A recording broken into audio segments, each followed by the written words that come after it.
Yun, nagka-time din para mabuo ko na rin yung bike ko.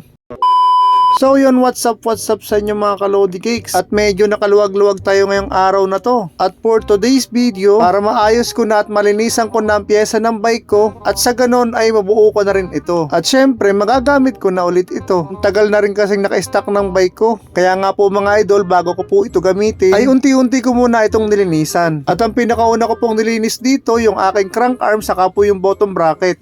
Kaso nga mga idol, dahil nga sobrang busy dito sa tindahan, ay hindi ko talaga kaya sa isang araw para mabuo ito. Dahil minsan po dumadagsa po yung ating mga customer. Kagaya nga po ng sinabi ko mga idol, customer is always right and always first. Ay syempre dahil yun rin po talaga ang trabaho natin. Ay buti na nga lang ngayon mga idol, ay pakiramdam ko ay medyo konti lang yung darating na customer. Kaya nga mga idol, kahit medyo hapon na, ay isiningit ko pa rin ang oras ko na ito para maunti-unti ko nang mailagay ang pyesa sa bike ko. Bali mga idol, ito nga po pala yung last part sa video ko. Ito pong paglilinis ng headset. Kaso nga lang po, may biglang dumating po na customer para po magpakabit ng panibagong crank arm. So ngayon mga idol, balik po tayo sa video ko. At ayan na nga po, maglalagay na tayo ng grasa. At ang gagamitin natin ay Kobe High Temp Grease na pwede sa pang motor at pwede rin po sa pang bike. So ito na mga idol, yung bearing ng aking headset, nalagyan ko na po ng grasa.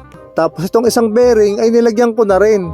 Kaya naman mga idol, hindi ko na patatagalin at nilagyan ko na rin po yan ng takip. Bale, okay na po tayo sa headset. Kaya naman po mga idol, inihanda ko na rin po yung frame saka po yung aking dalawang wheelset. Kaya naman po mga idol, kinuha ko na po yung fork ko para malagyan po ng kaunting grasa. Dito sa part na to mga idol, hindi naman natin kailangan lagyan ng maraming grasa. Yung mapahiran mo lang ito ay sapat na. Pagkatapos niyan ay ikakalat mo lang para kapag inilagay na po natin yung headset at saka po nilagay na natin sa frame ay smooth na smooth ang ikot niyan. Ginamitan ko lang mga idol ng pang press para kahit paano ay astig naman tayong tingnan. Tapos mga idol, maglalagay lang ulit tayo ng kaunting grasa dito sa may pinakang cap niyan. Tapos mga idol, inilagay ko na rin po yung bearing. Ay siya, parang baligtad ah.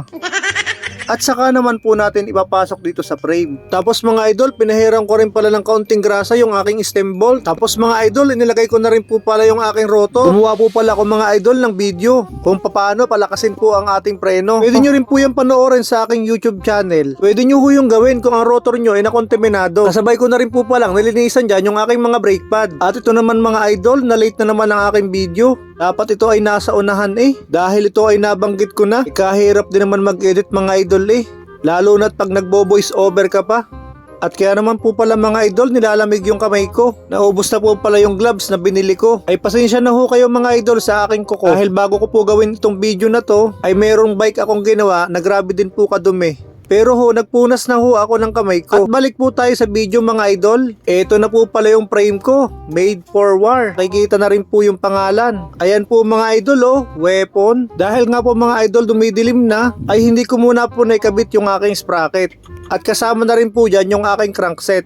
Patay na rin po muna yung seat post. Sana po mga idol, abangan nyo pa po yung aking mga next video na i-upload ko. Pero bago po matapos muli ang aking video, ay nagpapasalamat po muli ako sa ating mga followers at sa lahat po ng customer dito sa aming shop.